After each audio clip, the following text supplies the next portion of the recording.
কেমন তওবা করবারে বন্ধু, সারা জীবন গুনাহ করছো, মৃত্যুর আগেও যদি একবার খাঁটি দিলে তওবা করতে পারো, আল্লাহ বলে সম্মান।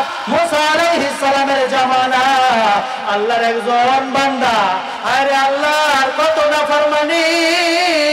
নাফরমানি করতে করতে জীবনটা গুনাহ দিয়ে ভরে ফেলছে। আল্লাহর এই বান্দা এলাকা থেকে সব মানুষটাকে তাড়া দিছে, এই এলাকায় তোর থাকার কোনো অধিকার নাই, তুই বড় গুনাহগার বান্দা। ওই আল্লাহর বান্দা এলাকা থেকে বের হয়ে চলে গেছে একটা জঙ্গলের মধ্যে। জঙ্গলে গিয়া বহুত দিন থাকে, একা একা একাকিত্ব জীবন আর কয়দিন ভালো লাগে। জঙ্গলের মধ্যে আল্লাহর বান্দার অবস্থা বড় খারাপ, আল্লাহর বান্দা আর ভালো থাকতে পারে না। আল্লাহর বান্দা এইবার যখন মৃত্যুর শয্যায় শায়িত, আল্লাহর বান্দা আল্লাহর কাছে খাঁটি দিলে তওবা করে মারা যায়। আল্লাহর পয়গম্বর মুসা আলাইহিস সালামকে আল্লাহ স্বপ্নে দেখায়, এই পয়গম্বর মুসা, অমুক জঙ্গলের মধ্যে আমার একজন ওলি মারা গেছে, ওলি, যাও তার জানাজা করো। আল্লাহ একা কেমনে জানাজা করবো? বলে সবাইরে নিয়ে যাও আর ঘোষণা দাও, যে যে তার জানাজা পড়বে আমি আল্লাহ তাদেরকে মাফ করে দেব। আল্লাহর পয়গম্বর মুসা এই ঘোষণা দেওয়ার সাথে সাথে সব মানুষ একত্রিত হয়ে যায়। কে এমন আছে যে এক মিনিটে নিজের গুনাহ মাফ করাইতে পারলে সেই সুযোগটা ছেড়ে দেয়? সবাই যখন একসাথে যায়, পয়গম্বর মুসাকে বলে, দেখি কার লাশ দেখা যায়, লাশটা একটু দেখান। যখন দেখে সবাই মুসা আলাইহিস সালামকে ধিক্কার দেয়, ফালতু কাজ করতেছেন আমাদের সাথে। বনি ইসরাইলের ভাষা বড় খারাপ ছিল, বড় গাদ্দার জাতি ছিল। মুসা আলাইহিস সালামকে ধমকাইতে লাগে আর বলে, এটা কেমন কাজ করলেন? একে তো কিছুদিন আগে গুনাহের কারণে বের করে দিয়েছি, আজকে আপনি বলেন ওলি মারা গেছে। আল্লাহর কাছে মুসা আলাইহিস সালাম বলেন, আল্লাহ তুমি নাকি এই বান্দাকে ওলি ঘোষণা করছো, কিন্তু এই বান্দাগুলা গুনাহের কারণে এলাকা থেকে তাকে বের করে দিয়েছে, তার ওলি হওয়ার যোগ্যতা কেমনে হয়? আল্লাহ বলে, পয়গম্বর মুসা রে, মৃত্যুর আগে এমন ভাবে খাঁটি দিলে তওবা করছে, আমি আল্লাহ ওর তওবার কোয়ালিটি এত ভালো ছিল, ওকে ক্ষমা না করে পারলাই। এই জন্য বন্ধু তওবা করেন, আল্লাহর দরবারে তওবা করলে আল্লাহ মাফ করে দেয়। পিছনের দিকে তাকা দেখেন, দুনিয়া থাকার জায়গা না, ওয়াল হায়াতুদ দুনিয়া ইল্লা কালিল। আমার ছোটবেলায় কত মানুষ দেখছি, আমার প্রাণপ্রিয় দাদি ছিল, তিনিও দুনিয়া থেকে চলে গেছে। একদিন এইভাবে সবাই চলে যাবে। যাদের কাছে বড় হয়েছি, কত স্মৃতি, সব মানুষগুলা যাদেরকে যুবক দেখছি সব বুড়া হইতেছে। আমার তো দাড়ি ছিল না, দাড়ি উঠে গেল। আল্লাহর সাথে কোনো বাহাদুরি নাই। আল্লাহ বলে, বান্দা কই যাও? তোমার মাথায় চুল হয়েছে, মুখে দাড়ি হয়েছে, আমি একদিন তোমার চুল পাকায় দেব, মুখের দাড়ি গুলা পাকায় দেব, মুখের দাঁত গুলা ফেলায় দেব। ঠেকাতে পারবে? রুখতে পারবে? পারবে না, যেহেতু আমি আল্লাহর সাথে সব ক্ষমতা, আমি আল্লাহ ছাড়া ক্ষমতার কোথাও নাই। এই জন্য আসো বান্দা, আমার কাছে আসো, কবরের ঘরের সামান গুছাও। তোমার তো একটা কবর আছে, তোমার একদিন মৃত্যুবরণ করতে হবে। কবরে যাওয়ার পরে জিজ্ঞাসা করা হবে, মান রব্বুকা, তোমার রবকে, ওমা দীনুকা, নবীকে, ওমান হাদা, ওমা দীনুকা, ইসলাম কি, ধর্ম কি, ওমান হাদার রাজুলুল্লাযী বুইসা ফীকুম, এই লোকটা যে তোমার মাঝে প্রেরণ করেছিলাম তিনি কে? এইগুলা বলা যাবে আল্লাহর ইবাদত করতে পারলে। এই জন্য আমরা প্রতিদিন বলি, ইয়াকা নাবুদু, আল্লাহ তোমারই ইবাদত করি, তোমারই সাহায্য চাই। এই ব্যাপারে দৃঢ়বদ্ধ হন। আল্লাহ ছাড়া অন্য কারো ইবাদত করব না। কারো কাছে সাহায্য চাওয়ার আগে আল্লাহর কাছে হাত তুলে বলে যাব, আল্লাহ তুমি আমাকে সাহায্য করো, তুমি আমাকে রহমত করো। আর জীবনে যেই গুনাহগুলো আছে, ওই গুনাহ থেকে তওবা করা চাই। তুবু ইলাল্লাহি তাওবাতান নাসুহা, খাঁটি দিলে আল্লাহর কাছে তওবা করলে আল্লাহ আমাদেরকে মাফ করবেন। কিন্তু কেন কুকুর শুয়োরের মতো হয়ে গেল? কেন চতুষ্পদ জন্তুর মতো হয়ে গেল? ওই যে গোলামি করে নাই আল্লাহর। মানুষের দাম হয় গোলামির দ্বারা, মানুষ গোলামি ছাড়া দামি হইতে পারে না। নারী দামি হবে আল্লাহর বিধানের উপর আমলের করা দ্বারা, পুরুষ দামি হবে আল্লাহর বিধানের উপর আমল করা দ্বারা। আল্লাহর গোলামি যারা ধরবে, আজ তো সমাজ কত সহজ হয়ে গেছে। আল্লাহর রহমতে আমরা ইবাদতের একটা পরিবেশ পাইছি, কিন্তু একটা সময় কেমন ছিল এটা আপনারা জানেন না। কিতাব পড়লে হয়তো বুঝতে পারবেন। একটা সময় অবস্থা বড় খারাপ ছিল। ফিরাউনের ঘরের মধ্যে থেকে ফিরাউনের বাড়ির কাজের মহিলা, সে অত বড় বিপদ, এইগুলার কোনো তোয়াক্কা নাই। ফিরাউনের বাড়ির কাজের লোক নাম হলো মাস্তা, একটা মহিলা তার বাড়িতে কাজ করে। হঠাৎ হাত থেকে একদিন চিরুনি পড়ে গেছে। এই মাস্তা চিরুনিটা উঠানোর সময় বলে বিসমিল্লাহির রহমানির রহিম, আল্লাহর নাম নিয়ে উঠিয়েছে। ফিরাউনের মেয়ে বলে কার নাম নিলি? কিরে কার নাম নিলি? অথচ ফিরাউনের বক্তব্য আনা রব্বুকুমুল আলা, আমি সব থেকে বড় খোদা, আমার থেকে বড় খোদা আর কেউ নাই, আমি সব থেকে বড় রব। এবার বলে ফিরাউনের মেয়ে কার নাম নিলি? বলে কেন জানিস না? উনি আমার রব, তোর রব, তোর বাপের রব, রব্বুল আলামিন, গোটা পৃথিবীর রব। বলে খবরদার খবরদার, এই কথা আর বলিস না। বলে আমি এই কথার উপরে বিচার আছি, এই কথার উপরে আমাদের সাথে আছি। ফিরাউনের মেয়ে এবার দৌড়া চলে যায় বাবার কাছে, গিয়ে বলে বাবা তুমি কি আমাদের বড় খোদা না? ও বাবা তুমি কি আমাদের বড় খোদা না? হ্যাঁ আমি তো বড় খোদা, ইতিপূর্বে তো এমন প্রশ্ন করো নাই রে মা, এখন তাহলে এমন প্রশ্ন কেন করতেছো? বলে বাবা মাস্টার কাছ থেকে শুনলাম তোমার আমার এই গোটা দুনিয়ার নাকি আর একজন বড় রব আছে। ফিরাউন বলে এত বড় নাফরমানি আমার ঘরেই, ডাক দে মাস্টারে। মাস্টারে ডাকা হয়, মাস্টার আব্বা তোরে ডেকেছে। মাস্টার এইবার যখন রাজমহলের মধ্যে ঢুকে যায়, মাস্টারে ফিরাউন জিজ্ঞাসা করে কি ব্যাপার, কার নাম নিলি? ইবাদত নাকি আমার করিস না? মাস্টার বলে প্রশ্নই আসে না। ইমানদারের ইমানে যখন আঘাত লাগে, ইমানদারের ইমানটা তখন বেড়ে যায়। ইমানদারের ইমানে আঘাত লাগলে ইমান আরো বেড়ে যায়।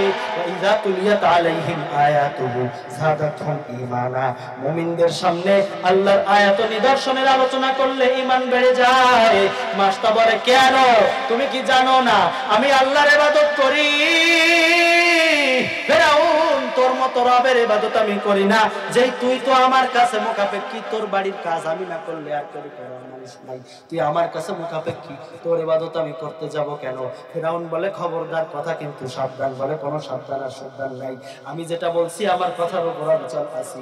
ফিরাউন বলে এবার আনতেনি দেখি তোর ইমান কত দূর, ইমান আছিস না? হ্যাঁ আল্লাহর উপর ইমান আছি। দেখা যাক ইমানের অবস্থা কি। এই প্রহরীরা একটা বড় কড়াই আনো, কড়াইয়ের মধ্যে তেল দাও, জ্বালাও, টকবক করে জ্বালাও। টকবক করে যখন জ্বালায় দেওয়া হয়, আরে মুসলমান ইমানের পরে যখন মুসলমান উত্তীর্ণ হয়ে যায়, তখন মুসলমান সরাসরি আল্লাহর নুসরত দেখতে পায়। আমরা আল্লাহর নুসরত দেখি না কেন? আমাদের ঈমান দুর্বল। আমরা আল্লাহর কুদরত দেখি না কেন? ঈমান দুর্বল। ফিরাউনের এই বাড়ির কাজের লোক মাস্তা এবার বলে কোনো সমস্যা নাই, পোড়ায় দে। এবার ফিরাউন তার সন্তানকে প্রথমে দুর্বল করার জন্য, মা বাবা তো সন্তানের কাছে দুর্বল, প্রথমে একটা কোল থেকে সন্তান নিয়ে তেলের মধ্যে ফেলায় দেয়, হাড্ডিগুলা ভেসে ওঠে। মাস্টার কোনো নড়চড় নাই, কি ব্যাপার মাস্টার ইমান ছাড়বি কিনা? বলে প্রশ্নই আসে না। আর একটা সন্তানকে নিয়ে এবার আবার তেলের মধ্যে ফেলে দেয়, আবার বলে ইমান থেকে সরবি কিনা? বলে প্রশ্নই আসে না। 3 নম্বর সন্তান, ইমানদারের ইমানে পাওয়ার শুরু হয়ে গেছে। ইমানদারের ইমানে আজ ভি হো जो इब्राहिम का ईमा पैदा आग कर सकते একে আন্দাজে গুলিস্তা পয়দা। আজকেও যদি আমাদের ইব্রাহিমের সন্তানের ঈমান যদি ইব্রাহিমের মতো হতো, আজকেও ইব্রাহিমের মতো আগুনের কুণ্ডলী আমাদের জন্য ফুলের বাগান হয়ে যেত।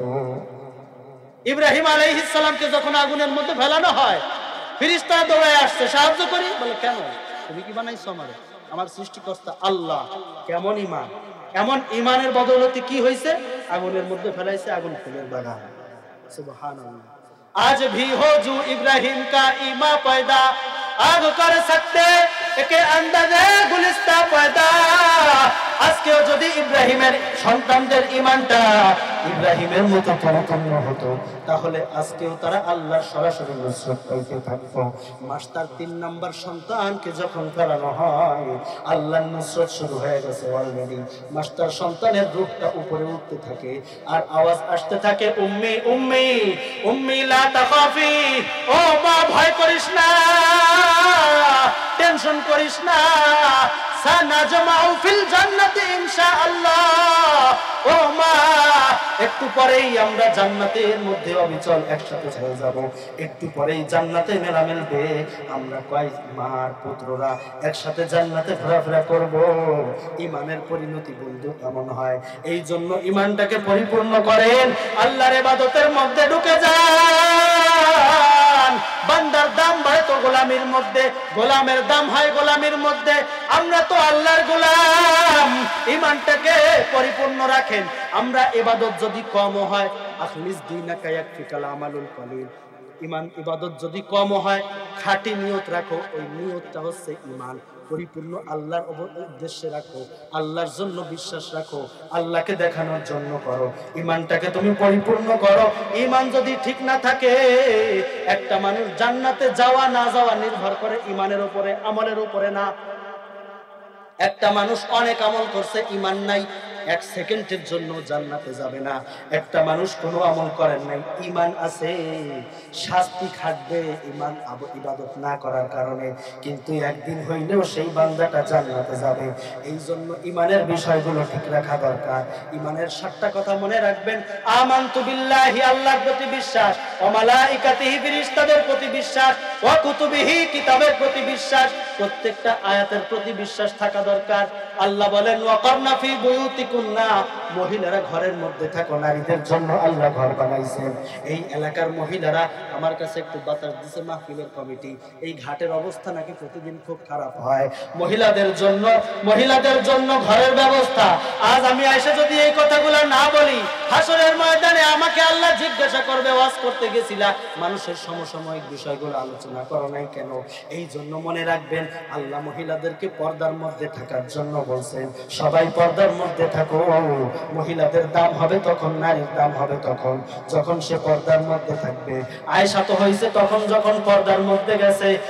হযরতে খাদিজা হয়েছে তো তখন যখন নবীর সংমিশ্রণে এসে নবীজির দিক নির্দেশনাগুলো মেনে চলেছে, আল্লাহর কথাগুলো মেনে চলেছে। আল্লাহর কথা না মানার মধ্যে বান্দার দাম কামিয়াবি নাই। বান্দা যদি দামি হইতে চাও, আল্লাহর ইবাদত করো। আল্লাহর ইবাদত ছাড়া দাম নাই। এই জন্য ইমানের বিষয়গুলো সব সময় সতর্ক থাকবেন। এরপরে ইমানের আরেকটা বিষয় হচ্ছে ওয়া রাসূলিহি, নবীর প্রতি বিশ্বাস। নবীর প্রতি কেমন বিশ্বাস? আমার নবী মুহাম্মদুর রাসূলুল্লাহ একজন নবী, এইটা নাকি না? আমার নবী খাতামুন নবিয়্যিন, আনা খাতামুন নবিয়্যিন, লা নবিয়্যা বাদি। আমি হইলাম শেষ নবী, আমার পরে কোনো নবী নাই। বর্তমান বাংলাদেশের অবস্থা খুব খারাপ। ইসলাম সম্পর্কে খোঁজ রাখি না, অনেক বিষয় আমাদের খোঁজ আছে, কিন্তু দিন সম্পর্কে খোঁজ নাই। আল্লাহর নবী বলেন আনা খাতামুন নবিয়্যিন, আমি হইলাম শেষ নবী। অথচ বাংলাদেশে বড় একটা সম্প্রদায় আছে, কাদিয়ানী সম্প্রদায়, যারা বলে মুহাম্মদ নবী। ঠিক আছে, মুহাম্মদ নবী, আমরা নবী মানি, কিন্তু শেষ নবী না। তারপরে আরেকজন নবী আছে, নাম হলো গোলাম আহমদ কাদিয়ানী। চিৎকার করে বলেন না নাউজুবিল্লাহ। এই বিষয়ে মুসলমান সতর্ক থাকা দরকার। হাসরের ময়দানে হাউজে কাউসার খাইবা, আল্লাহর নবীর হাত থেকে হাউজে কাউসার না পাইলে জান্নাতে যাওয়া যাবে না। আর যদি নবীজি বলে তোমার দেশে আন্দোলন হয়, মিটিং হয়, তুমি সেই জায়গায় শরীক হও না। আমি নবীর খতমে নবুয়তের আন্দোলন হয়, তোমার উপস্থিতি পাই না, কোথায় ছিলা? তুমি খতমে নবুয়তের আন্দোলনে শামিল হও। এই যে আগামী 15 তারিখ, কালকের পরের দিনে 15 তারিখ ঢাকা শহরে বিশাল একটা সমাবেশের আয়োজন করা হয়েছে। 15ই নভেম্বর সারা বিশ্ব থেকে, বিভিন্ন দেশ থেকে বড় বড় ইসলামী স্কলাররা আসবেন এবং খতমে নবুয়তের বিষয়টা বাংলাদেশ সরকারের কাছে একটা প্রস্তাব পেশ করবেন। এদেরকে কাফের হিসাবে ঘোষণা দেন। এখনো এরা মুসলমান হিসাবে আছে, এখনো মুসলমানের পাসপোর্ট নিয়ে হজে যায়, এখনো মুসলমানের পাসপোর্ট নিয়ে মক্কায় মদিনায় যায়, এখনো মুসলমান পরিচয় এই দেশের মধ্যে বসবাস করতেছে। আমার নবীকে যারা শেষ নবী না মানবে, কোনোভাবেই মুসলমান হতে পারে না, অবশ্যই তারা কাফের। নবী বলেন আনা খাতামুন নবিয়্যিন, লা নবিয়্যা বাদি, আমি হইলাম শেষ নবী, আমার পরে কোনো নবী নাই। লাউ কানা বাদি নবিয়্যুন লাকানা ওমর, আমার পরে যদি কেউ নবী হইতো ওমর। এরপরে ওমরের মতো মানুষকে ছাড়াই এই দুনিয়ায় কোনো মানুষ আসা কি সম্ভব? এই জামানায় কাদিয়ানীকে যারা নবী মানবে অবশ্যই কাফের। যারা যারা পারি 15ই নভেম্বরের এই ইসলামী মহাসমাবেশে আমরা যোগদান করব। আপনি বলেন আমি যেখান থেকে যোগদান করলে কি হবে? কিছু হবেই তো না। উপর পর্যায়ে তো আমার কোনো পরিচয়পত্র নাই, আমার কোনো আন্দোলন যাবেও না। দেখেন আল্লাহর দরবারে কোনটা কবুল হয়। হযরত ইব্রাহিম আলাইহিস সালামকে যখন পানির মধ্যে মানে আগুনের মধ্যে ফেলাই দেওয়া হয়, ছোট্ট ব্যাঙ আল্লাহর কাছে ফরিয়াদ করে, আল্লাহ আপনি যদি অনুমতি দেন আমি নদী থেকে পানি খাবো। প্রয়োজন মতো সময় অপেক্ষা করার পরে যখন সেটা প্রস্রাব হবে, ওই আগুনের মধ্যে গিয়ে আমি প্রস্রাব করে ইব্রাহিমের পক্ষে দাঁড়াবো। আপনারা বলেন কয়েক কিলোমিটার ধরে হযরত ইব্রাহিম আলাইহিস সালামের ওই আগুন জ্বালানো, ব্যাঙের প্রস্রাবে কি হবে? কিছু হবে না, একটুও নেবে না। কিন্তু এতে কি হয়েছে জানেন? ব্যাঙের দাম আল্লাহ বাড়ায় দিয়েছে। একটা ব্যাঙ শুধু শুধু মারলে একটা খাসি কাফারা ওয়াজিব, কুরবানি কাফারা হয়ে যায়, ওয়াজিব হয়ে যায়। ব্যাঙের দাম বাড়ছে। আপনি যাওয়ার দ্বারাই যদি তেমন কিছু না হয়, আপনার দাম আল্লাহর কাছে বেড়ে যাবে। খতমে নবুয়তের আন্দোলনের সংরক্ষণ কমিটিতে তুমি যোগ দাও, আল্লাহর নবীর নবুয়তি হেফাজত করো, আল্লাহর রাসূল সাল্লাল্লাহু আলাইহি ওয়াসাল্লামের হাউজে কাউসার পেয়ে যাবা। আল্লাহর ইবাদত করব, ইবাদত হবে একমাত্র আল্লাহর। সাহায্য চাই কার কাছে? আল্লাহর কাছে সাহায্য চাইবো। যেই আয়াতটা তেলাওয়াত করেছি, ইয়াকা না'বুদু ওয়া ইয়াকা নাস্তাইন, ইবাদত করব একমাত্র আল্লাহর, সাহায্য চাইবো একমাত্র আল্লাহর কাছে। আল্লাহ ছাড়া অন্য কারো কাছে সাহায্য চাইবো না। এই দুনিয়াতে সাহায্য করার ক্ষমতা একমাত্র আমার আল্লাহই রাখে, একমাত্র আমাকে সাহায্য করার ক্ষমতা আমার আল্লাহই রাখে। আল্লাহ ছাড়া অন্য কেউ সাহায্য করতে পারে না। বলবেন আমি সাহায্যের জন্য অমুকের কাছে গেলাম, সে আমাকে সাহায্য করলো। আরো তো 5 জায়গায় গিয়েছিলেন, সেই 5 জায়গা থেকে পান নাই, 6 নাম্বার জায়গায় পেয়েছেন। কেন? বলে আল্লাহর দরবারে মঞ্জুরির দরকার আছে। আল্লাহ যখন মঞ্জুরি করে দেয়, এইখান থেকে তোমার জন্য সাহায্য লেখা, ওখান থেকেই তুমি সাহায্য পাইবা। এই জন্য আল্লাহর কাছে সাহায্য চাও। আল্লাহর কাছে সাহায্য চাওয়ার একটা পদ্ধতি আছে। দুনিয়ায় চেয়ারম্যানের কাছে যাওয়ারও একটা পদ্ধতি আছে, এমপির কাছে যাওয়ারও একটা পদ্ধতি আছে। আল্লাহ বলেন তুমি যে আমার কাছে সাহায্য চাইবা, সাহায্য চাওয়ার একটা পদ্ধতি আছে। কি পদ্ধতি সাহায্য চাওয়ার? আল্লাহ বলেন ওয়াস্তাঈনু বিস-সাবরি ওয়াস-সালাহ, আমি আল্লাহর কাছে সাহায্য চাও ধৈর্য এবং নামাজ দ্বারা। সব সময় নামাজ পড়ো, বিপদে পড়লে আল্লাহর কাছে দাঁড়ায়, আল্লাহর দরবারে নামাজে দাঁড়ায় যাও। সাহায্য না আসা পর্যন্ত ধৈর্য ধরে থাকো। লা তাকুনাতু মির রাহমাতিল্লাহ, আল্লাহর দরবার থেকে নিরাশ হয়ে ফিরে যেও না। আল্লাহর দরবারে অবিচল অবস্থায় থাকো। আজ আসে নাই তো কি হয়েছে? আমার আল্লাহ একদিন তো আমাকে সাহায্য করবে। আমার আল্লাহ মুমিনের কোনো দোয়া বিফলে দেয় না। মুমিন দোয়া 3 অবস্থায় কবুল হয়। একটা হচ্ছে করার সাথে সাথে সে ফল পায়, 2 নাম্বার 10 বছর 20 বছর পরে পায়, 3 নাম্বার সে আখিরাতে গিয়ে পায়। মুমিনের কোনো দোয়া বিফলে যায় না, মুমিনের প্রত্যেকটা দোয়ার ফল সে পাবে। শুধু একটু সময়ের দরকার হয়, কিন্তু আল্লাহর প্রতি পরিপূর্ণ তাওয়াক্কুল থাকা লাগবে, আল্লাহর প্রতি পরিপূর্ণ ভরসা থাকা লাগবে। আল্লাহর প্রতি যদি ভরসা না থাকে, তাহলে মুমিন আল্লাহর দরবারে নুসরতের সাহায্যের দরজা বন্ধ হয়ে যায়।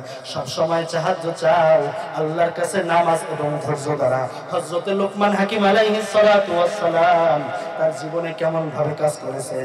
নিজের সন্তানকে নিয়ে যাচ্ছেন, একদিন নিজের সন্তানকে নিয়ে যায় একজন পয়গম্বরের দরবারে কিছু নসিহত শোনার জন্য। মরুভূমির মাঝখানে গিয়ে হযরত লোকমান হাকিম আলাইহিস সালামের সন্তানের পায়ের মধ্যে একটা কাঁটা ঢুকে যায়। হযরত লোকমান হাকিম আলাইহিস সালামের সন্তান ওখানে বেহুশ হয়ে পড়ে যায়, ওইখান থেকে পচন ধরে যায়। নদী মরুভূমির মধ্যে সামনেও যাইতে পারতেছে না, পিছনেও আসতে পারতেছে না, অপেক্ষায় আছে দেখি কোনো কাফেলা আসে কিনা, উট গরু নিয়ে যায় কিনা, তাদের সাথে তাদের পিঠে করে আমার সন্তানকে নিয়ে যাব। হযরত লোকমান হাকিম ওখানে একটা তাঁবু গেড়ে বসে আছে। হযরত লোকমান হাকিম নুসরতের আশায় আল্লাহর সাহায্য কখন আসে। সন্তানকে বলে বাবা ধৈর্য ধারণ করো, আমি আল্লাহর দরবারে নামাজে দাঁড়াই, তোমার ধৈর্য আমার নামাজ, আল্লাহর নুসরত অবশ্যই আসবে। একদিন চলে যায়, 2 দিন চলে যায়, পায়ের মধ্যে পচন ধরে যায়। আমাদের অবস্থা যদি এটা হতো, আমরা বলতাম আল্লাহ কি আমারে ছাড়া আর কাউকে চোখে দেখে না। এটাই আমাদের সমাজের মানুষ বলতে থাকে, আল্লাহ কি আমারে ছাড়া আর কাউকে চোখে দেখে না।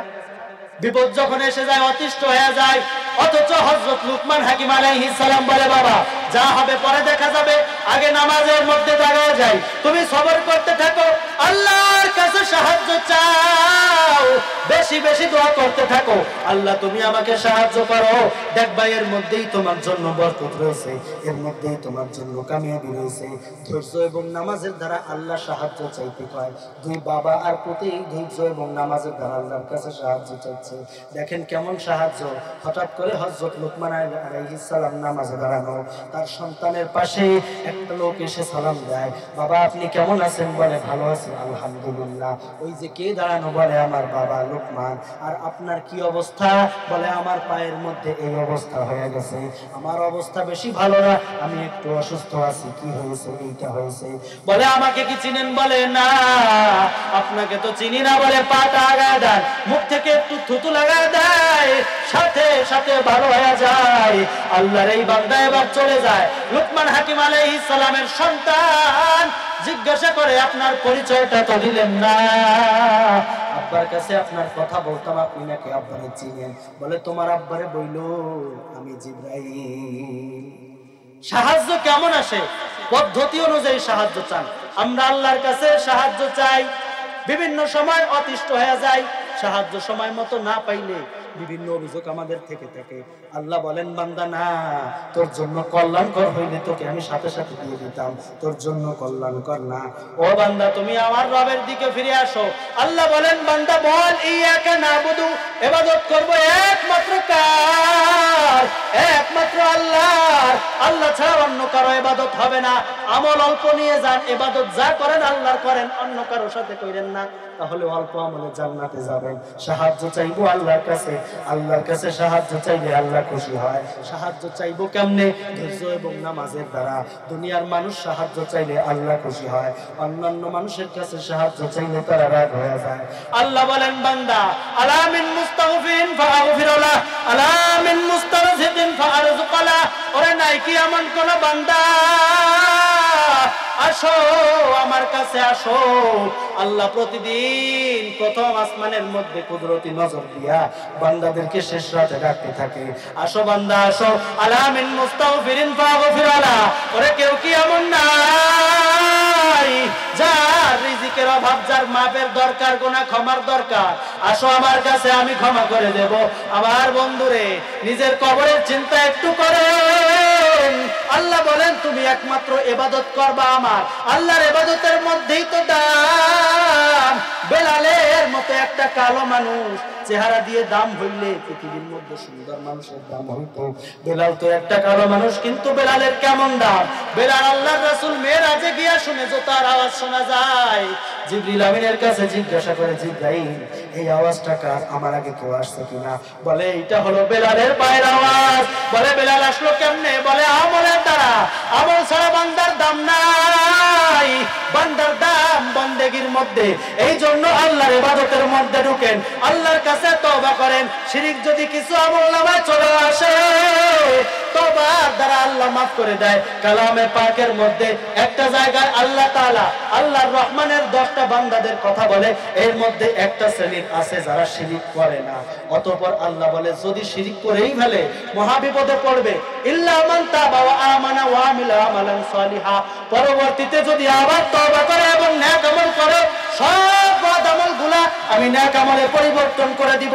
আল্লাহ তো বান্দার জন্য সুযোগ রাখছে, বান্দা আসো, ও বান্দা আসো, তুবু ইলাল্লাহি তাওবাতান নাসুহা।